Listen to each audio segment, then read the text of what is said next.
Bismillahirrahmanirrahim. Elhamdülillahi Rabbil alemin. Ve salatu ve selamu ala seyyidina Muhammed ve ala alihi ve ashabihi ecma'in.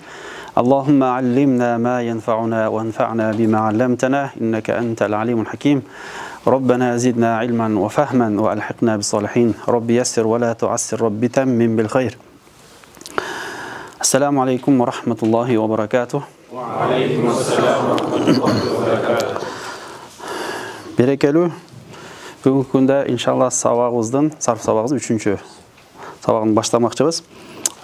Биринчи, экинчи сабақта қысқаша айта кетели, сарф илимине киришүү кылганбыз. Сарф илиминин аныктамасы, андан эмне тема изилдейт, сарф илимин окуса кандай пайдасы бар, качан чыккан, качан башталган, кимдер негиздеген, жана өкүмү, ушуларды окуганбыз. Андан кийинки экинчи сабакта сарф илиминин окуудагы программасы, кайсы китептерден башталыш керек, эң биринчи кантип окуш керек деген темада өткөнбүз. Бүгүн болсо иншалла ошол сарф илимин биз окуй турган Матнул Бина, Матнул Бина китебин окуу макчыбыз буюрса. Бисмиллахир-рахманир-рахим. Qala al-musannifu rahimahullahu ta'ala wa nafa'ana Allahu bi'ulumihi fid-darain amin. Matnul Bina i'lam anna abwab at-tasrif 35 baban deb başladı. Bugün biz azı birinci skemasını жазып берген hareket кылабыз. Ana ошону эле кайра окуп коебуз биринчи, Биринчи жазып алалы. Жазып алуудан алдын эң биринчи араб тилинде, бир сөз бар дедик, туурабы? Бир сөз канчага бөлүнөт? Бул бардык эле тилдерде бар негизинде. Калима, исим, fiil, harf dedik. Sarf ilimi kaysını izleyip dedik elek? Fiil izleyip degemiz. Fiildi jamit bolgan fiildir. İsimden bolsa, mabni bolgan isimlerdi. Bul azırkı sözlerin balkim kebirini жаңы болуп аткан мүмкүн. Бирок катыша бересиздер, бара-бара ушул сөздөрдүн маанилерин түшүнүп кетесиздер иншалла. Бир жөнөкөй сөз менен айтсам, кайсы уста болбосун, ал устанын эмнеси болот? Анын бир өлчөй турган бир куралы болот. Жана уровень бир нерсени өлчөгөн же метри болот, өлчөй турган метри болот. Сарф илимин коёрдо дагы кайсы уста өзүнүн өлчөй турган нерсеси болот да, сарф илиминде уламалар дагы бир сөздү бир нерсеге өлчөй турган өлчөм алышкан да, өлчөм коюшкан. Ошону мизану сарф болбосо фаала деген сөздөн алышкан. Фаала деген сөз. Фаала. Фаала. Ушул бул жөнөкөй сөз менен айтсак форма болуп эсептелет. Араб тилинде ушул китеп боюнча 35 бакта айтылгандай 35 баб деди. Ошол 35 бапты баш айтканда 35 форма бар деп түшүнсөк болот. Кайсы сөз болбосун, ошол 35 форманын бирөөсүнө салсак түшөт. Кайсы сөз болбосун, ошол 35 форманын бирөөсүнө салганда бул форма же бул форма деп түшүрүүгө мүмкүн болот. 35 деп айтылган себеби жеңил болуш үчүн, жаңы баштагандарга түшүнгөнгө жеңил болуш болсо, кээ бир мындан көп, кээ бир мындан аз деп айткандар дагы бар. Эми 35 бап бар дедик, туурабы? 35 бап дедик. Башта айтканда бизде эң уңгу кыргыз тилибиздин эң уңгусу канча сөздөн турат? 3 2 2 2 деген кайсы сөздөр? Ал деген мисалы. Андан кийин 3. Араб тилде этиштер 3 тамгадан же 4 тамгадан гана турат. 3 тамгадан же 4 тамгадан гана турат. Эң негизгечтер. 3 тамга жана 4 тамгага кошулуп калган тамгалар, алар кошулган кошумча тамгалар болуп калат. Анын баарын окуйбуз буюрса. Ошол эң биринчи, демек биз эмне кылабыз буяка? Чыйып бөлүп алса, жазып алсаңыздар да болот өзүңөр. 3 2ге бөлөт экенбиз. Эң биринчи 2ге бөлөт экенбиз.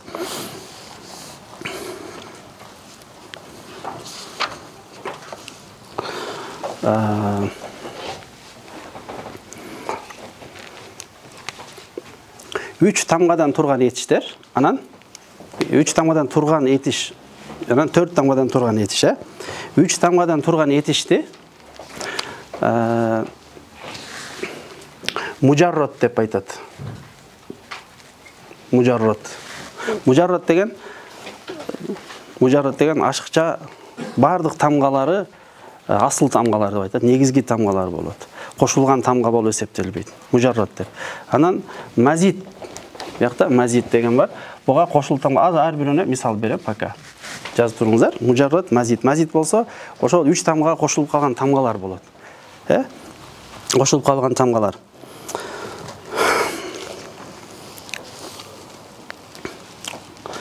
Эми мазидун фихи, башка бuyaka турарак болуш үчүн мазидун фихи.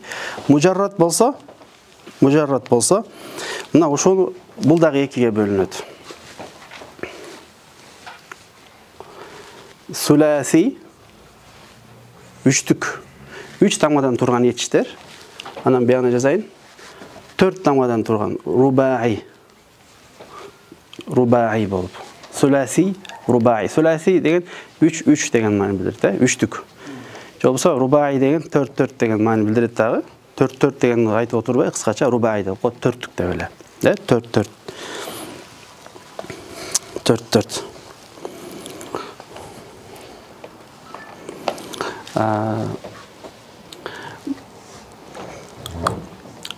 3түктөр болсо, бизде азыр канча формула бар дедик? Биринчи. Этиштерде 35, мына жазып алалы. 35. 35 формула бар. 35 бап бар десек болот. 35 вазн десек болот. 35 сыйга бар десек болот. 35 бап деп тура берели. 35 форма деп жазып койсоңор болот. Монун баардыгы азыр 35ке түшөт. Бүгүн буюрса схемалап берем, анан ар бирөөнү детально окуйбуз. Китептин өзүнөн эле окуйбуз. Азыр бул схема эмне үчүн эле? Түшүнгөнгө жеңил болуш үчүн жалпылай биринчи түшүнүүгө алуубуз эле. Мазидун аля суласи, мазид дагы бул дагы экиге бөлүнөт. Жазып алсаңыздар дагы болот, Мазидун аля суласи болуп, анан мазидун аля рубаи деп экиге бөлүнөт. Мазидун аля суласи,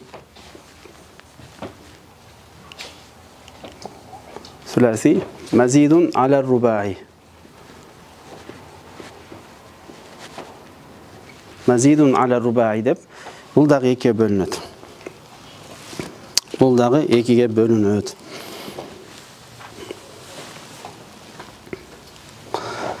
Ол жерде мужаррат суласи кылып бөлдүк, мужаррат рубаи болуп бөлүндүк. Азыр жаны окуп аткандар аябай эмне жөнүндө кетип атат, туман эле болуп турат. Билип турам, бирок азыр карайбыз. Оны жазып алдыкпы? Жазып алдыңыздарбы? Жазып алдык. Суласи рубаи. Эми азыр суласи жөнүндө кетебиз биринчи, суласи жөнүндө. Себеби бул жакта китептин башында ошол суласи базын башталат. Ас-суласи юл мужаррат. Ушул суласилер 6 бап болот. Канча бап болот экен? 6 бап деп жазып алсаңыздар болот, 6 бап. Мен муну азыр өчүрөм, бирок бияка кенен кылып жазып берем, Схеманы тартып алыңыздар, өзүңүздөр тетрадька кенен кылып, шашпай кылып тартып алсаңыздар болот.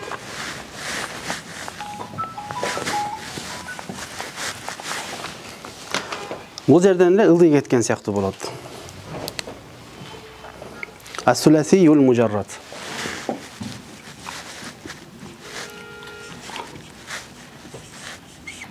Мужаррат, чоңураак кылып жазып берейин. Ас-суласи юл мужаррат. Ас-суласи юл мужаррат. Мужаррат деген мааниси эмне? Дагы айтылып коеюн. Тамгалары ашыкчасыз тамгалардан турган этиш. Бир же сөз десек болот. Мисал менен берейин, жакшыраак болот иншалла. Мисал кечеги бир мисал бергенде. Истафала. Истафала деген. Ушул жерде истафала. Истафаланын кайсынысы ашыкча? Могул жердеги ист ашыкча турабы? Могул ашыкча. Ошол ашыкча тамгасы жок фейлди эмне деп коет экен?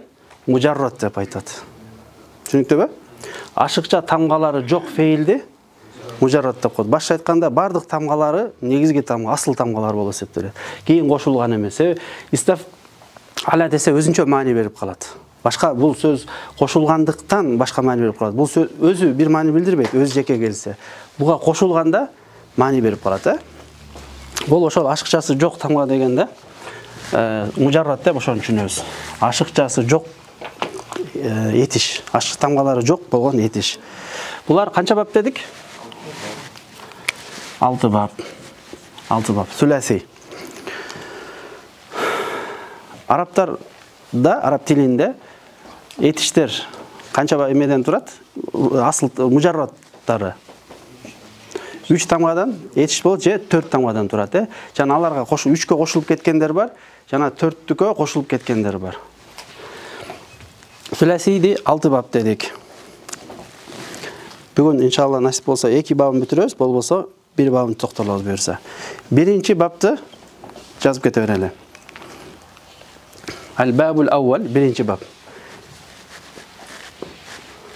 Al-babul awwal. Al-babul awwal, birinchi bab. Birinchi bab. Fa'ala yaf'ulu.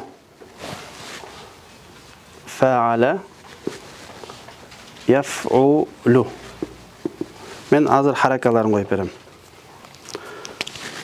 Fa yaf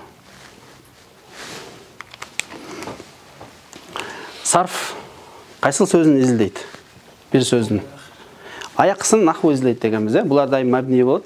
Bul bolsa birinci sözdün başıdağı feil madi ötkөн çakta özgörülbeyt hiç kaçan. Neken?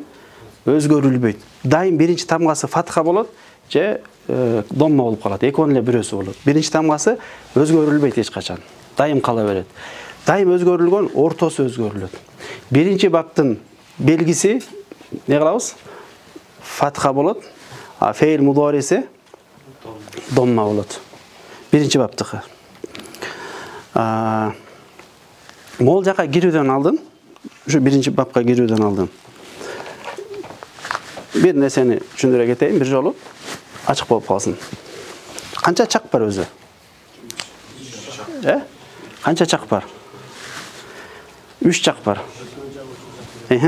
Oşonu el-madi, olsa fi'il madi dep aytılat, ötkön çaktı. Uçur çaktı? El-mudari' dep aytат. Bunun yani meselesine girbeyiz tereң. Anan biyağı el-amr misalı. Amr. Biz fakat şu ekonu ötöbüz. Madisi ötkön çak bolat, mudari' bolsa uçur çak dep turgala, uçur çak, azırkı çak. Birinci bapta emne söz göröt mıyakta? Fa'ala bolup atat. Fe'il mudorisi bolsa domma bolup atat. Ekinci bapta al-babu sani. Al-babu sani dağla uşul fa'ala anan yef'ilu. Fa'ala kayak özgöröt ekinci bapta. Aynın harakatı kasra koyulup atat, görüңүздөр. Dünya жүзүндөгү кайсыл сүләси мужаррат араб тилиндеги, араб тилин кайсыл жака барып багыла дегени dünya жүзүнөн максат. Араб тилинде сүләси мужарраттар 3 тамгадан турган этиштер 6 баптын бирөөсүнө сөзсүз түрдө түшөт. Сөзсүз түрдө түшөт. Birinci babı kayaktan bilebиз? Birinci babın alamatı kayсыл болот? Fe'il madisi aynı fathalı bolot, mudorisi dommalı bolot. Dommalı bolot. Ekinci bapta aynı fathalı bolot, mudorisi uçur çağı, kasralı bolot. Üçüncü bapça? Üçüncü bap kanday bolot? Fa'ala yef'alu bolot. Al-babu salisu. Salisu. Al-babu salisu. Fa'ala anan yef'alu. Mojada öçürüp koyun. Fa. Naki? Fa'ala. Fa'ala. Biyagıça. Fathalı bolup atat. Байқап атасыңарбы? Bizde қанша харакат бар? 3 харакат бар. Яф'алу болды. Üçüncü bab. Biz azır bu схема мәселе. Ар бирөөнүн деталын издейбиз. Азыр кыскача эле түшүнүп алыш үчүн. Сразу эле муну кирип кетсек, азыр кыйналып калышы мүмкүн болгон чыгарбыз жаңы баштагандар үчүн. Бирок жаңы түшүнүп алсак, азыр бир схема коюп алсак, анан кийин кирип кетебиз. 4-чү бапчы? 4-чү бап. Al-babu rabi'u. Кандай болот? Fa'ila yaf'alu болот. Fa'ila yaf'alu. Fa'ila анан yaf'alu.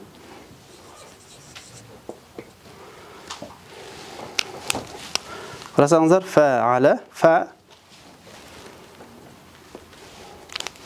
Bu yakın ayla же улау? Fa'ila biyaqç? Ayında özgör atат. Байкап турсаңар, улу болот, биринчисинде, экинчисинде илу болот, үчүнчүсүндө алу болот. Биягы бунда яф'алу болот. Бирок муну менен мунун айырмасы мадиси, фейл мадиси эмне болуп калды? Fa'ila болуп калып атат. Бири-биринен айырмаланып атат. 5-чи бап. Al-babul khamisu. Al-babul khamisu. Qanday bo'ladi? Fa'ula yaf'alu.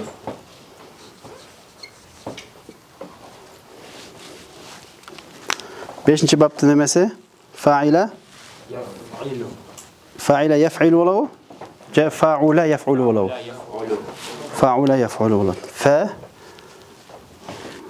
yaf'alu. Qaranglar. Fa domma bo'lib ketdi. Bu yerda domma bo'lib ketdi. Ko'ringlar, o'zgarib boratadi. 6-чы бапчы? Al-babu sadisu. Ha? Ne yapacağız otam? Daroo görünüp ketişsin. Kamera görünüp atat boş kerege. Fa qanday bo'ladi?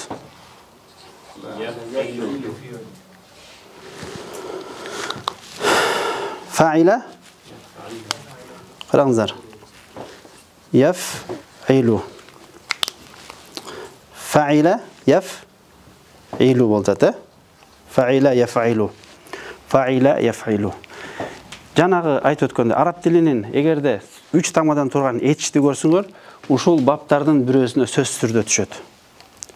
Сөзсүз түрдө бирөөсүнө түшөт. Кайсыл этишти албагыла, ушул бирөөсүнө салсаңар болот. Түшүнүктүбү? Кайсыл бирөөсүнө, ушул этиштердин кайсыл бирөөсүнө салсаңар болот. Башка айтканда, именно шалыш керек деген, салса болот деген, салынат деген. Же бул болуп калышы мүмкүн, же бул болуп калышы мүмкүн, же бул болуп калышы мүмкүн, же бул алтоонун бирөөсү болот. Түшүнүктүбү? Эми маселе.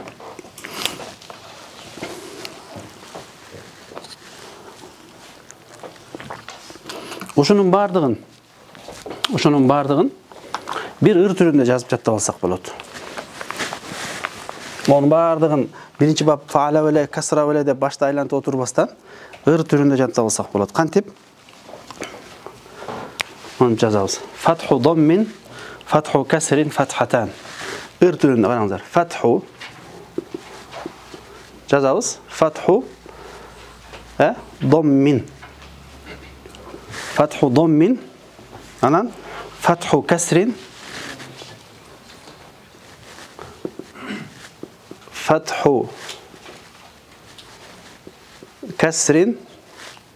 Фатхатан. Фатхатан. Фатху доммин, фатху касрин. Фатхатан. Бул ыр түрүндө азыркы 6 бапты жөнү бир сөз менен жаттап алсаңар жеп жеңил болуп калат. Кийинкиси касру фатхин. Касру фатхин. Караңыздар. Касру фатхин. Ким айта алат? Касру фатхин. Домму доммин. Домму доммин касратан. Домму доммин. Колум түшүнүктелеби? Касратани. Касратани. Домму доммин касратани. Ушул 6 бапты бир ыр түрүнө салып койсоңуз болот. Кантип салабыз? Жазып бүттүңөрбү? Караңыздар. Fathu domminden maksat fathu dom. Birinci bab kettim o söz menen. Ayındı maksat kılavuz. Ayındı maksat kılavuz. Fathu dommin. Fathu dommin. Fathu kasrindeçi. Fathu kasrin. İkinci bab gitti. Fathu dommin, fathu kasrin. Andan keyin fathatan. Qaysı geldi? Ayını da fatha, fe'il mazin. Fe'il mudorindagi ayını fatha boldu. Fathu dommin, fathu kasrin, fathatan. Bu da türünü jatta alsanlar boldu. Fathu dommin, fathu kasrin, fathatan. Fathu domminden maksat kılınat eken. Fathu dommin degende. Fa'alanın fe'il madisi fatha, fe'il mudorisi dommalu. Fathu kasrin degende qaysı maksat kılınat eken? Ayın barabarı fathalu, fe'il mazini, fe'il mudorisinin ayın barabarı kasralu, uçurçaktın. Fathatançı. Mazidagi mudoridağı neken? Ekon deten fatha boltat. O sebepten fathu dommin, fathu kasrin, fathatan. Keyingisi kasru fathin. Qarayız. Buyagında ele? Fa'ila 34. bab. Fa'ila. Kasru fathin. Konular mı? Kasru fathin. Bu qaysı bab? Bu birinci bab. Bulçu. Kasru fathinçi. Anan fa'ula yaf'ulu dommu dommin. Beşinci bab anan fa'ila yaf'ilu. Altıncı bab. Gırdı jattavasalar, şu menen 6 bab büttü. Ya. Dommatan dep be. Qaysı yerde? Dommadan degende mi? Anda ırdın ırgağına töp kelbey kalat da. Okuysan ilmul arud da be. Mustaf'ilun, mustaf'ilun, mustaf'ilun, mustaf'ilun, mustaf'ilun, mustaf'ilun dep ırgaqtары var da. Oşağa töp kelbey kalat. Fathu dommin, fathu kasrin, fathadan dep durup qarsanım. Fathu kasru fathin, dommu dommin, kasratan. Kasru fathin, dommatan, kasratan. Söz ne olup ketdi ırgağı buzulup ketdi de. Hatta negiz bolot, biroq ır türünde gelse şunday bolot. 6 babın barın jatta oturbay, moğır jattasa ne bolot eken? Boldu 6 bab büttü. Fe'il mujarrattın, sülasi mujarrattın, fe'il sülasi mujarrattın. Qancha babı var eken? 6 bab eken. Qaysıl etiş bolbosun, eğer sülasi 3 tamgalık etiş bolsa, uşunun bir özüne töp kelet söz türdü. Je bul boluşu mümkün, je bul boluşu mümkün, bul boluşu mümkün, je bul boluşu mümkün. Biroq her birinin özünün nesi var? Özlerine jaraşa manileri ketet. Bu özünçe bir bina bolup esepteletken. Bu özünçe emne bolup eseptelet? Bu özünçe bir bina bolup eseptelet. Bu özünçe bir bina bolup. Je özünçe bir formula bolup eseptelet. Bu özünçe bir formula, bina. Bu özünçe. Olsa özünçe bir bab bolut. Bu özünçe bir bab, bu özünçe bir bab. Sıyga dep koysalar bolut, ilmu sıyga dep. Je bu özünçe bir sıyga. Özünçe bir formula, özünçe bir bab. Va şu sözlerdi qaytılap atam, bardığı manileri birbirine jakın, bir jagынан ayırmalanat. Kasratançı, kasratan. Emi dep sorarsam sizge, fathatan desem, ne düşünüyorsunuz? İyi. Emi desemçi, kasratan desemçi. Muzari. Emi desemçi. Hadi emi desem o yerden. Fathu kasrin desem sizdeki. Fathu kasrin desem. Ne düşünüyorsunuz? Fathu kasrin desem.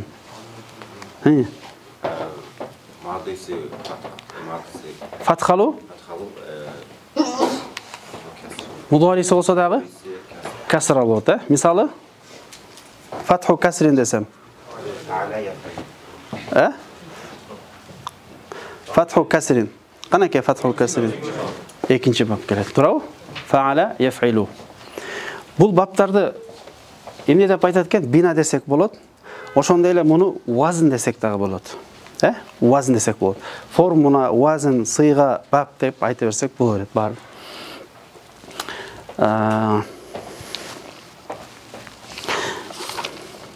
Her bir ustanın özünün nesi var dedik? Kuralı var dedik. Ошол үчтүк ечтерди ар бирөөсүн ушул вазындарга салсак болот. Муну өчүрөөрүн жазып алыңыздарбы? Ким жаттап калды? Фатху доммин, фатху касрин, фатхатан, касру фатхин, домму доммин, касратан. Жазып алдыкпы? 6 бапты бир ырты жаттап алсаңар бүттү. Жакшылап жаттап алыңыздар. Дайым эсиңерде болсун. Касру фатхин дегенде дайым эсиңерде болуп турсун. Сура түшүнүп турганга. Эгер тартып алсаңар да болот соткага. Мен качып турайын. Фатху доммин, фатху касрин, фатхатан, касру фатхин, домму доммин, касратан деп. 6 баптын схемасын жалпылай азыр бүттүк ыр түрүндө дагы эми. Азыр өзүнө киребиз, анан матынды окуйбуз иншалла.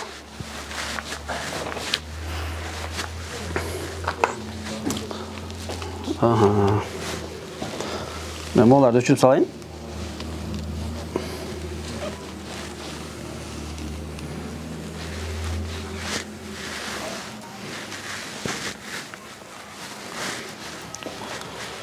Өштө окшойт.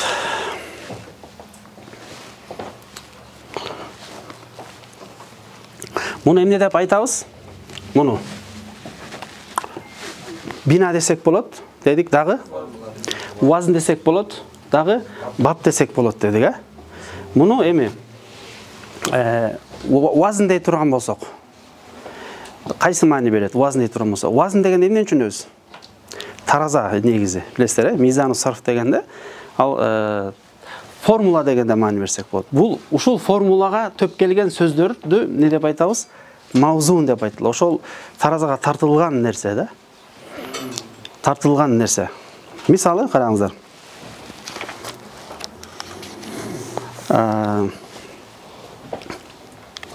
Насара янсуру деген сөздү алалы. Насара, анан янсуру. Насара янсуру. Модерн өчүрүп турайын. Бияна фаала яфулу. Ол ылды жазып коюн ба? Көрүнүп атабы? Мындайраак кенен кылып жазайын. Сизге кенен болсун. Фаала анан яфулу. Бул вазн дедик. Ушул вазынга эмнени салабыз?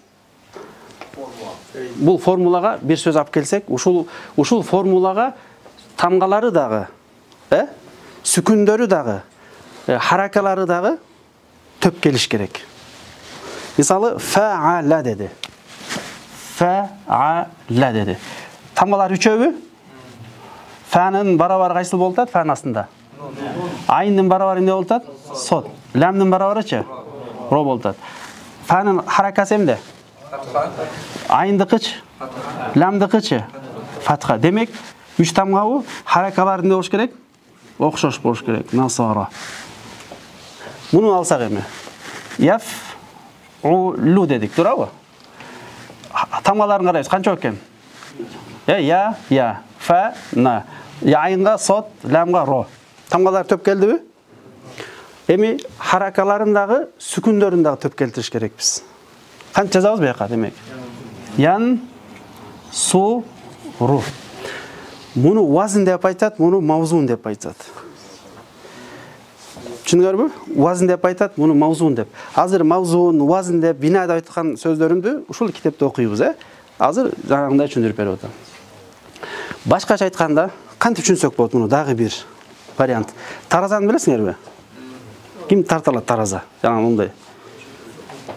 Бияна таш коесуң, 1 килограмм деп. Бияна 1 килограмм базарда эмне алсаң, картошка алсаң 1 килограмм. Ташка жараша, коюп туруп 1 килограмм алыш үчүн 1 килограммдык таш коюш керек. 1 килограмм койгондон кийин 1 килограммга төп келиш үчүн биягына эмне коюш керексиң? 1 килограмм. Канча тартылат тараза? Кандай деп айтсам? Могу жерде көрүнүп турган жанагы стрелкасы, жылдырып турган стрелкасы. Анан бияк эмнеси бар?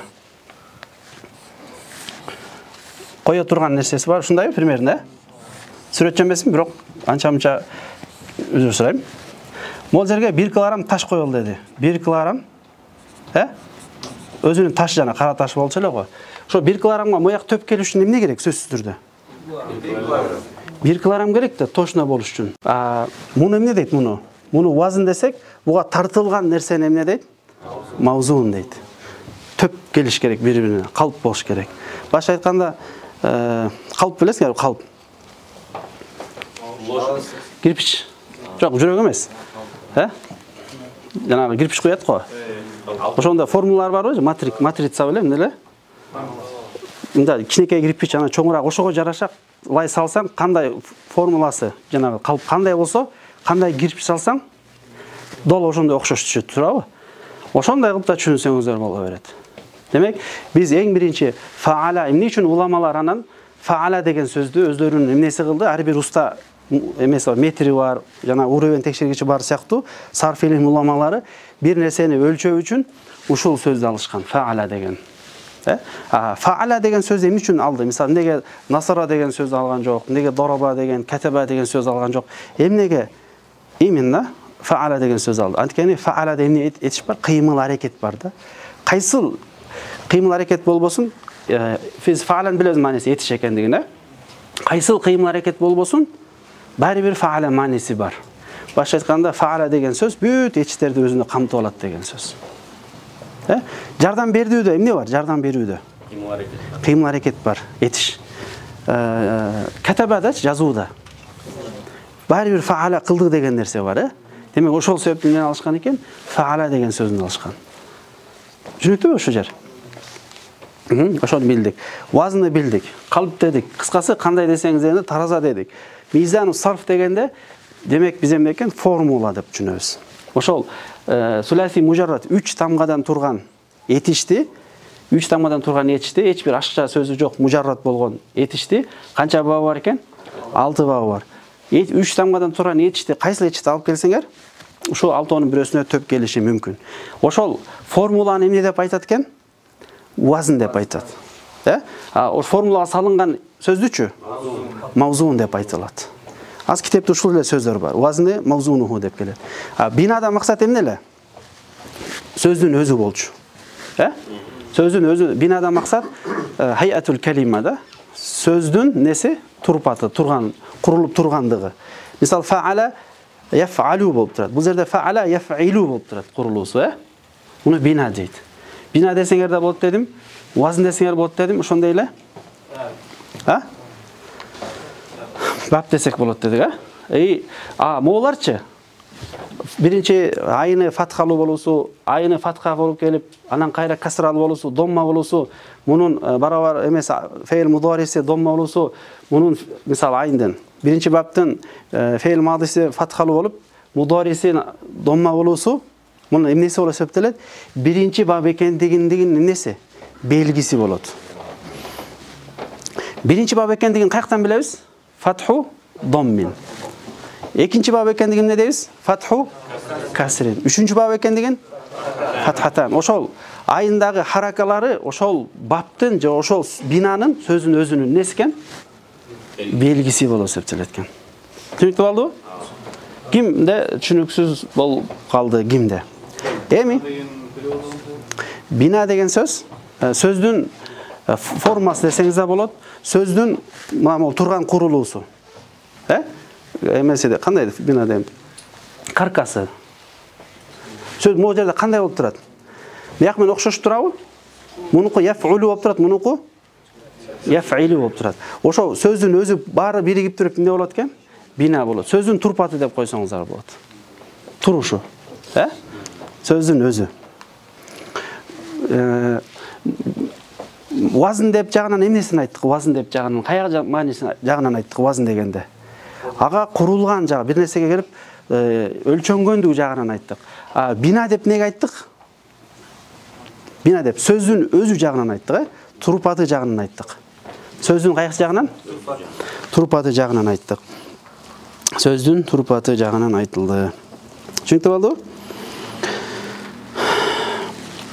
Эми кайсыл сөз болбосун? Мисалы, эмеге алалы. Ушул биринчи бапты алдык да. Бул биринчи бапты алдык. Экинчи бапкач мисалы моундай сөз келди.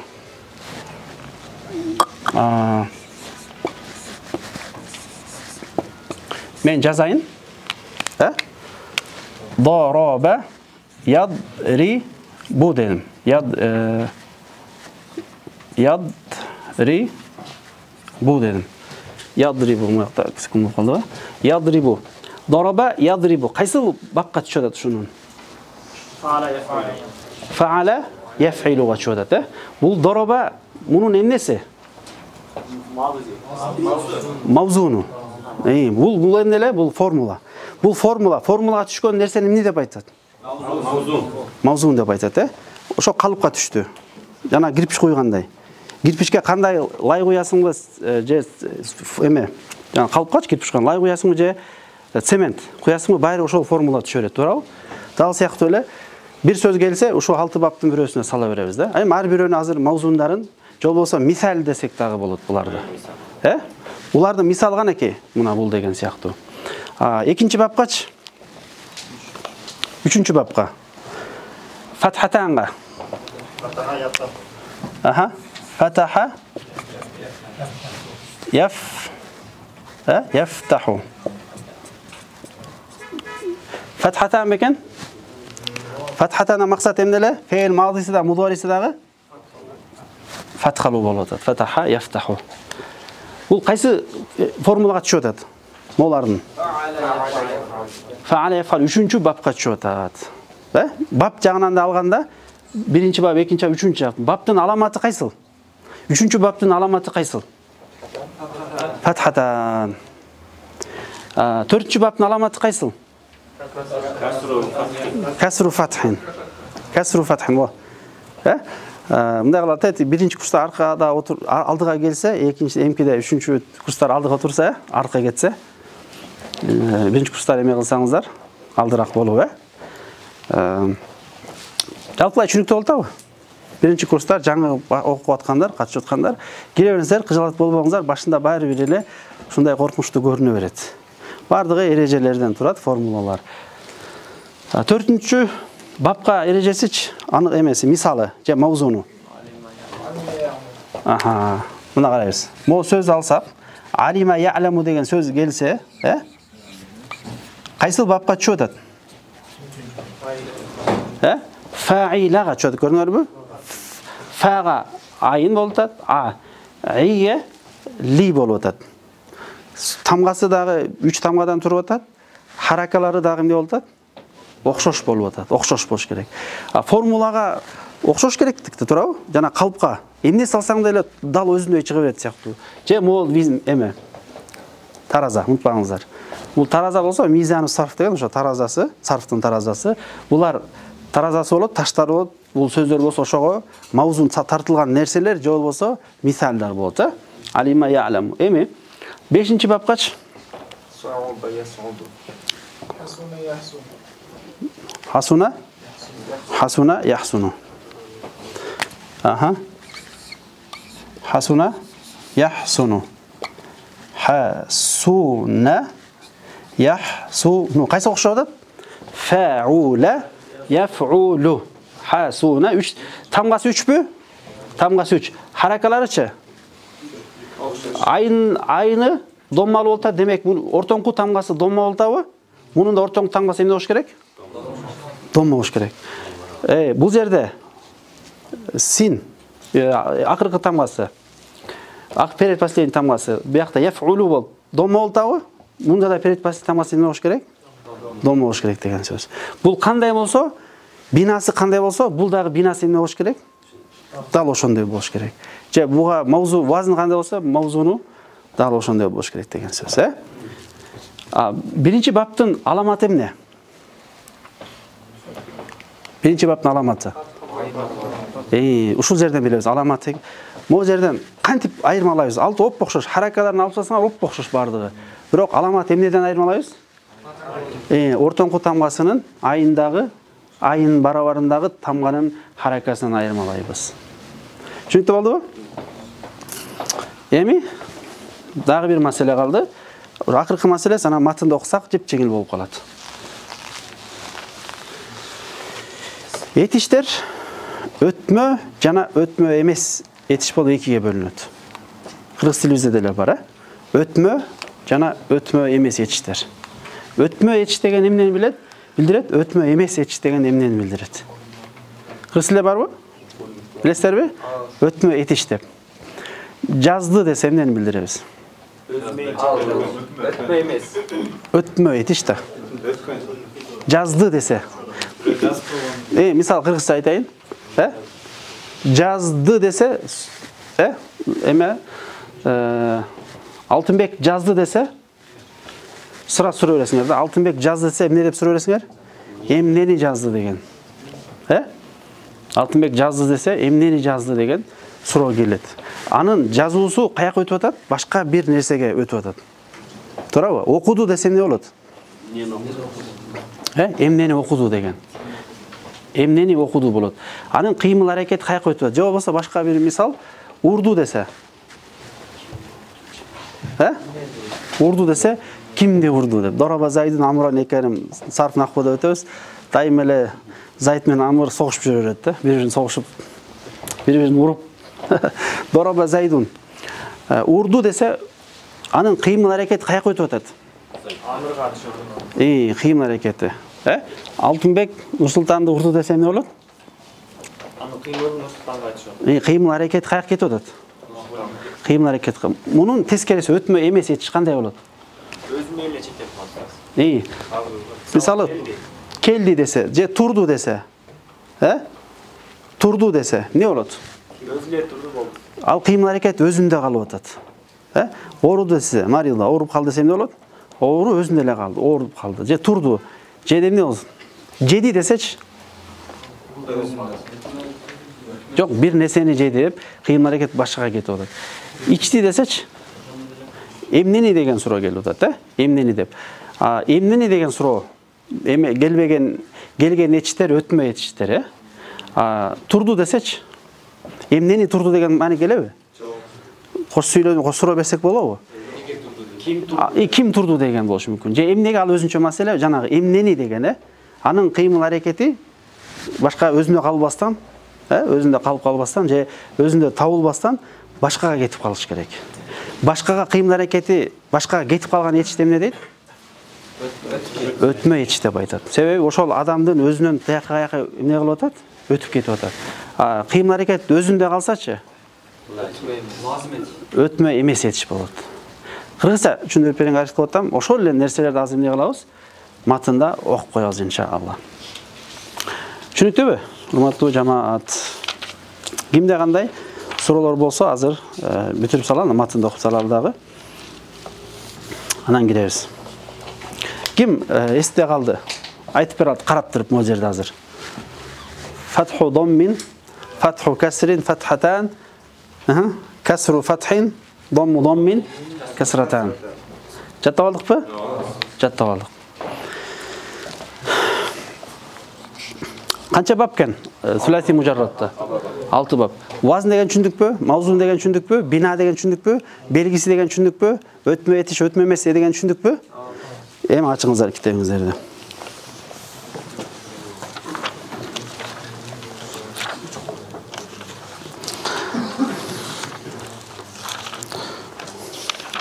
Баштык, Бисмиллахир-рахманир-рахим деп баштады.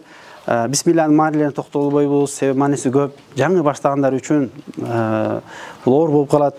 Бирок дайым уламалар баштаганда бисмилла менен башташты эмне үчүн? Пайгамбарыбыздын хадисин амал кылып, анан Куранды ээрчип, Куранга иктида кылып. Курандын башында Бисмиллахир-рахманир-рахим, пайгамбардын хадиси бар, кайсы жакшы иш бисмилласыз башталса ал иште береке жок деген хадис менен башталып, бул нерсени ишке токтолбойбуз. Бисмиллахир-рахманир-рахим дегенден кийин кайсы сөз менен баштады? И'лам деген сөз баштады. И'лам. И'лам деген мааниси эмне? Билгин деп айтылат. Кимге кайрылуу бул? Бир сөз айткан туура айттыңыз, бардык окурмандарга, бардык пайдаланып тургандарга. Бардык пайдаланып турган, биле турганын бардыгына кете берет. Ким болбосун. Андан кийин эмне үчүн билгин деген сөз менен баштап атат? Эмне үчүн билгин деген сөз менен баштап атат? Бул нерсенин зарыл экендигине белги туп тура дагы бир нерсе, адамдарды ойготуу, уктап жаткандарды билгин деп. Башка нерсе менен алек болуп аткандарды капилеттен чыгаруу, ошондой эле бул матынды жаттаганга, бул илимди жакшылап түшүнүп окуганга аракетин кызыктырып атат. Abwab. Abwab degенче? I'lam anna abwab at-tasrifi. Biz annani i'roblarini to'xtabойбыз, Anna abnega annaning abwabul innaning ismi anan wa huwa mudaf, tasrif mudaf ilayhi an barni girбейбиз, i'roblarini girбейбиз. Сөзмө-сөздөр отуруп берген кайрыклар иншалла. Себеби биздин сабагыбыз onun сабакта бүтүш керек деген ниет бар, Он jalsada i'lam anna abwab at-tasrifi 35 baban. Эми бапта максат эмне деди элек?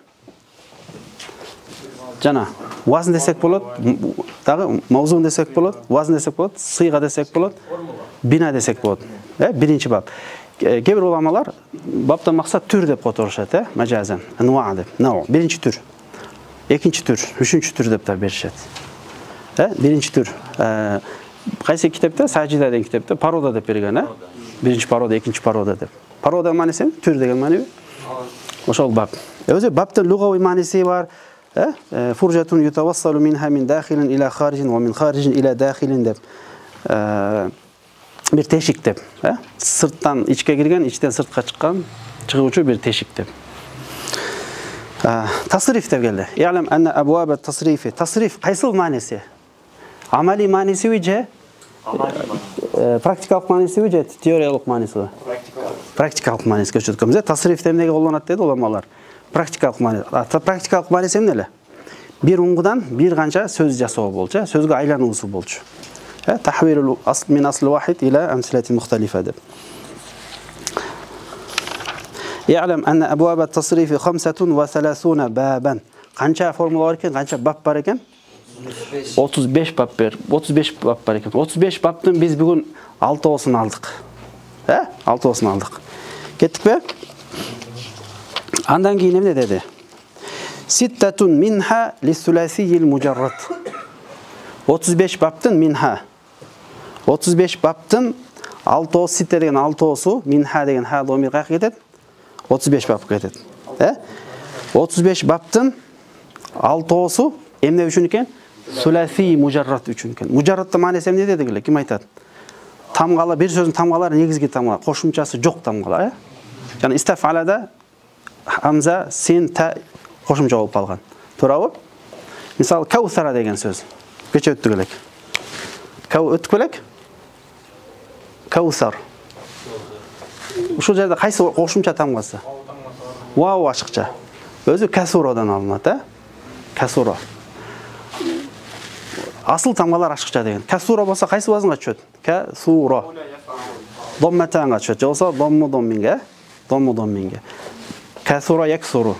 Эмне каусар келди? Бир таң кошулуу маани өзгөрүп кетет. Көп, аябай, сансыз, түү жок жакшылык дегенди билдирет. Каусар деген. Каусар сүрөсүндөгү эмечи? Каусар. Каусар көлү, ал ошо пайгамбарыбызга берген жакшылыктардын бирөөсү болот.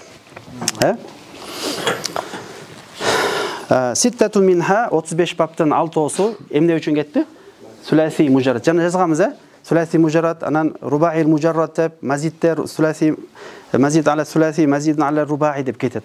Ошонун баарын кошуп келгенде канча бап болот? 35 формула болот. 35 формуланы жакшы түшүнүп алгандан кийин ар бирөөнүн маанилерине токтолобуз. 35 бапты жакшы түшүнүп алгандан биз акыркы бап калыптыр, хасиба яхсибу деген. 35 бапты түшүнүп алгандан кийин араб тилиндеги фейл эчтеринин бардыгын 35 баптын бирөөнү салганга болот. Бирөөнү салгандан кийин туура окуй алабыз. Анан ошол баптын ушул вазында келгенде, мисалы ушул бинада келсе, фаила яфалу деп. Бинада келсе, ушул бина кандай маанилерди билдиргендигин дагы иншалла бул китептен үйрөнүп алабыз буюрса.